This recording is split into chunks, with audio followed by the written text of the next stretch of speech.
Project Loki. Ano po, we do our best to make it 100% accurate po talaga. While we are shooting, we cross-check all the time sa libro.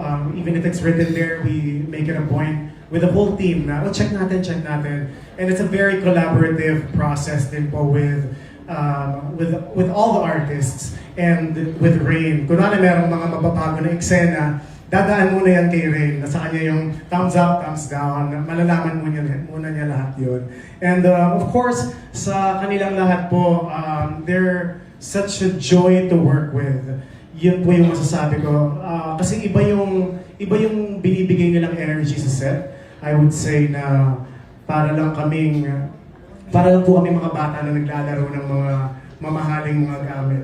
Kumbaga, ganun po yung vibe. And they're very enthusiastic. Each and every single one of them. Mahirap man yung eksena. Last night we finished at around, sabihin na natin, 12 o'clock from Laguna. Pero nakangiti pa rin lahat. Nag-aantayan umuwi. Alam mo yun, ganun po siya.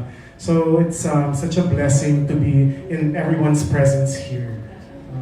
And I hope maramdaman niyo rin po yan while watching the final product ng Project Loki. Thank you.